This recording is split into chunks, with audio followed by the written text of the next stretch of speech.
இப்போ அவங்க படத்துல கோட்ல ஒரு பாட்டு, ஏ ஸ்விங்கி, ஏ சச்சு, ஏ வெச்சு, அந்த மாதிரி ஏ மூக்க, ஏ ராக்கு, ராமாயிங்கிற மாதிரி வெஸ்டர்ன்ல போட்டோம். அவ்வளவுதான். அதை போட்டு அதுக்கு எழுத சொல்லி இங்கிலீஷ் வேர்டெல்லாம் போட்டு நமக்கு தெரியாத வேர்டெல்லாம் உள்ள பூத்தி பாட்டு பண்ணோம். அதனால எந்த சூழ்நிலைக்கும் ஒத்து போற ஆட்கள் உங்களுக்கு பக்கபலமா எப்போதும் வந்திருக்காங்க, உங்க கூடவே இருக்கிறாங்க.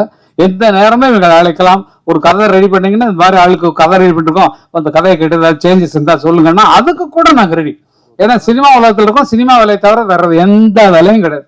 நாங்க சம்பாதிச்சதுக்கு நிறைய ஒரு எஸ்டேட் வாங்கி நிறைய வீடுகள் கட்டி வாடகை விட்டு பேசாம உட்காந்துருக்கலாம். அதெல்லாம் வரல. இளையராஜா விட்டு சொத்துக்கு மேலேயா அவ்வளவு இருக்கு. ஆனால் அவரு வேற பக்க சிந்தனையே கிடையாது. உட்கார்றதெல்லாம் மியூசிக் எழுதுதான், அவ்வளவுதான். வேற சதா சர்வகாலமா அதே சிந்தனையிலே உட்கார்ந்துக்கூடியவர் நான் பார்த்த வரைக்கும் நான் கொடுத்து வச்ச எங்க அண்ணா இளையராஜா தான். வேற யாரும் கிடையாது. மற்றவங்களுக்கு வேற வேற இருக்கு. என்னென்ன விட்டீங்கன்னா இப்ப நைட்டு அவங்க கூட பார்ட்டிக்கு போயிட்டு அப்படியே போயிட்டு வருவாங்க. பார்ட்டினா நான் வந்து சாப்பிடல, அது உண்மையிலே ரெக்கார்ட் பண்ணிக்கிறேன். அவங்கள மாதிரி நான் சாப்பிடல. இல்ல அவங்க சாப்பிட்டுட்டு சாப்பிடுறாங்க, நான் சாப்பிடுவேன், அவ்வளவுதான். அது மாதிரி இல்ல எல்லாருமே இவங்களை பண்ணிட்டு சொல்ல. சினிமால எல்லாம் அது ஒரு ரிலாக்ஸ், ஃப்ரெண்ட்ஸோட சேர்ந்தமா ஜாலியா இருந்தோமா, அது போட்ட உடனே மனசுக்கு எல்லாம் கொட்டும். அதான் கொண்டு வெளியே நீங்க ஆயிடுவீங்க. 2 மாசம் இன்னொன்னு சொல்றியா, எனக்கு ஒண்ணு சொல்றியா, இன்னும் ஒண்ணு கொடுத்துடலாமேடா, இன்னொன்னு இல்லடா இவன் ஃபுல்லா விட்டுட்டு இதுக்கு மேலாம் ஆச்சிருக்கேன்டா முக்கால் சுமாரா நான் இருக்கிற கஷ்டத்துக்கு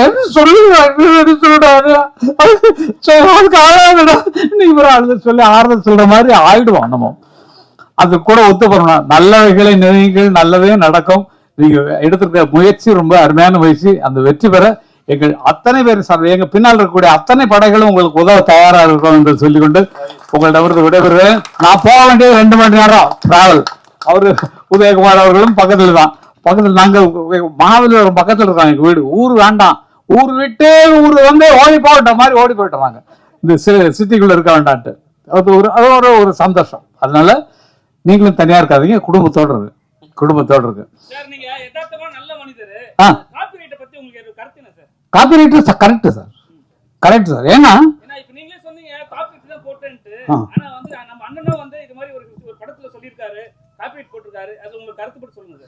காப்பிரைட்ஸ்ங்கிறது வேர்ல்டு ரூல்ல தான் நாங்க ஃபாலோ பண்றதை தவிர இந்தியன் ரூல்ல கொண்டு வந்தாச்சு. அதை London legal office, main office இருக்கு. உலகம் ஃபுல்லா என்ன ஒருன்னா, மைக்கேல் ஜாக்சன் அவர் மியூசிக் பண்ணி அவர் பாட்டு எழுதி அவர் நடிக்கிறார் இல்லைங்களா, அவர் கொண்டு வந்த திட்டம் தான்.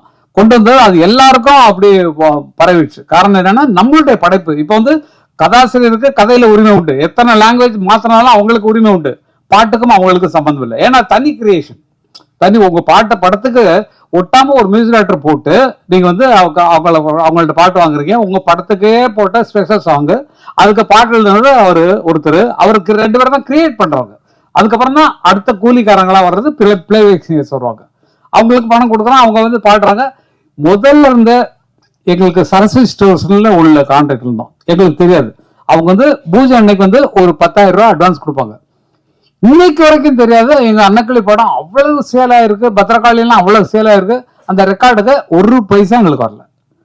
அதுக்கப்புறம் தான் அண்ணன் என்ன பண்ணாங்கன்னா, ஃபர்ஸ்ட் கான்ட்ராக்ட் போடும்போது மியூசிக் கான்ட்ராக்டை அவர் வாங்கிடுவார். தட் இஸ் பணத்தை எவ்வளோனாலும் கம்மி பண்ணிக்கோ, எனக்கு இந்த மியூசிக் ரைட்ஸ் எங்கிட்ட தான் இருக்கும் லைஃப் லாங். ஏன்னா எங்க அண்ணனோட லைப்ரரியில அது வந்துடும், என்னோட பாட்டுகள் எல்லாமே அது வந்துடும். அப்போ ஒரு தரம் கச்சேரியில் நான் சொல்லி திட்டினதுக்கு அப்புறம் தான் கச்சேரி ஆட்களை ஃப்ரீயா பாட சொன்னார். பாலு திட்டம் இல்லையா, அதுக்கு நான் சத்தம் போட்டேன். அவர் உனக்கு தேவையா நான் ஆய்வு கத்தினேன், அதெல்லாம் கொஞ்சம் சண்டையெல்லாம் வந்துச்சு. அதுக்கப்புறம் ஸ்டேஜில் பாடுறவங்களுக்கு ஒன்றும் கிடையாது, நீங்க ராயல்ட்டி கட்ட தேவையில்லை, அதை எடுத்து யூஸ் பண்ண. நீங்க 7 கோடி ரூபாய் கொடுத்த ஒரு மியூசிக் டைரக்டர் போட்டா அவன் பாட்டு கையில் விடாம எங்க பாட்டுக்கு பண்ணிட்டு இருக்கியா? நீ பொட்டு வச்ச தங்க கோடா ஊருக்கு நீ மகுடம் போட்டோம், அந்த பாட்டை போட்டு நீங்க ஆனீங்கன்னா என்ன அர்த்தம்? சொர்க்கமே என்றாலும் அது நம்மூரை போல வருமா? 7 கோடி ரூபாய் கொடுத்தவன் பாட்டு கிட்டாவில்ல, எங்க பாட்டு பாட்டோட கைதட்டல் வருது. ஜோடி மஞ்சக்கூருவி நாலு பாட்டு தான், சாஞ்சாடு நெஞ்ச தழுவின்னு மியூசிக் போட்டவன்ல உன் பாட்டு கிட்டாவில்லையா? எங்க பாட்டு போட்டவன ஆளுக்கு கைதட்ட உச்சி அடிக்கிறான், டான்ஸ் ஆடுறான். அப்ப அதுக்கு கூலி எங்களுக்கு வரணும் இல்ல?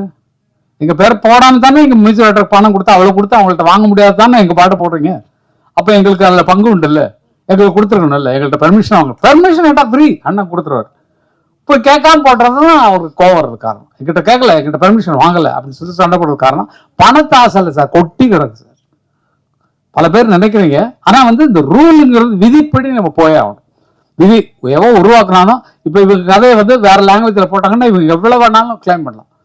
என்னோட சீன்ஸ் இவ்வளோ, அதாவது எங்களுக்கு 40 செகண்ட்ஸ்ன்னு வச்சுக்கலாம், அதெல்லாம் ரூல்லாம் சொல்ல சொன்னால் உங்களுக்கு புரியாது. அந்த மாதிரி அவங்க கதையின் மெயின் கதை எடுத்து வேற கதை பண்ணாலும் இது நம்ம கதையில ரெஸ்பான்ஸ் பண்ண கூடுறாங்கண்ணா அப்படின்னு சொல்லி கூப்பிட்டு நம்ம வாங்கிக்கிறதுலாம் ரைட்ஸ் உண்டு.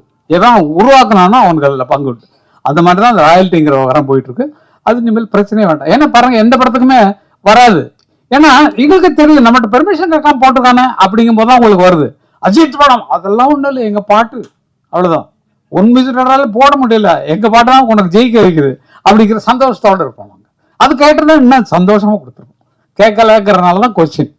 என்னுடைய சொத்தை எப்படி திருடலாம், நீ என்னுடைய தேட்டருக்குள்ள எப்படி நுழையலாம், நீ தான் ஒரு மியூசிக் டேரக்டர் வச்சிருக்கே அவனை போட சொல்லி அந்த மாதிரி அப்படின்னு சொல்லி அவங்களாம் என்கரேஜ் பண்றதுக்கு தான் அந்த விஷயம் எல்லாம்.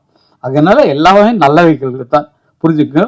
எல்லாம் எங்களுக்கு பணத்தாசை கிடையாது இல்லை, எக்கச்சக்கமா இருக்கு, செலவு பண்ண முடியாம எக்கச்சக்க பணம் வச்சிருக்கோம். ஒரு ரியல் எஸ்டேட் அது யாருக்கும் நாங்க ஹெல்ப் பண்ண, நீங்க உழைச்சு பண்ணுவாங்க, நீங்க யாரும் என்ன பண்றீங்கன்னு கேக்குறீங்க. அதெல்லாம் இல்லை. ஏன்னா கல்யாண மண்டபம் கட்டி வாடகை தான் விடுவோம், நல்ல துட்டு கறந்துப்போம். எதுக்கு இது அடுத்த பிசினஸ்? நமக்கு வரக்கூடிய அடுத்த சந்ததிகளுக்கு சேர்த்து வைக்க தான் அப்பங்காரம் இருக்கான்.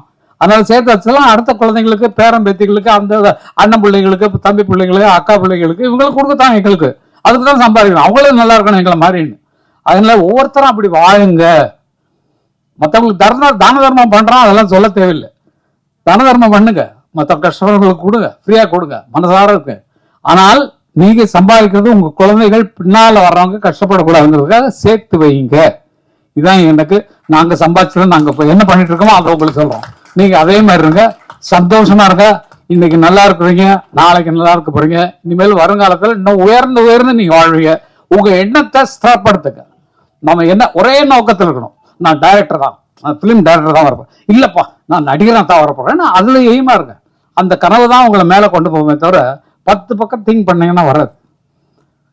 மியூசிக் கிடைச்சா பண்ணலாமே, பாட்டு எழுத நான் எழுதலாமே, அப்படியே வச்சுக்கூடாது என்ன மாதிரி.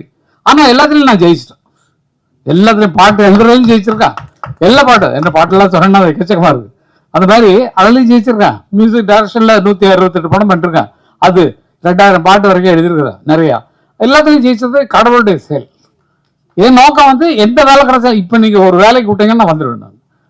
அந்த மாதிரி வேலை வேணும். அதனால அந்த மாதிரி வளர்ந்தவங்க நாங்க. நீங்களும் உங்கள் மனசை மாற்றிக்கொண்டு நல்ல வழிகளே நிலைங்க, நல்ல நோக்கிய பயணப்படுகள். நடக்கிறது எல்லாமே நல்லா இருக்கும். உங்க ஐடியா பிரமாதமா இருக்கு. நான் சொன்னதை மனசுல ஏற்றுக்கொண்டு டைரக்டர் சென்னையில டைரக்டர் பிடிங்க, எல்லாம் உங்களுக்கு ஃப்ரீயா பண்ணி தரதுக்கு நாங்க இருக்கோம். எல்லாம் பார்த்துக்கலாம், சீக்கிரமா பண்ணலாம். நன்றி நன்றி, எல்லாருக்கும் நன்றிங்க, ரொம்ப நன்றி நன்றி.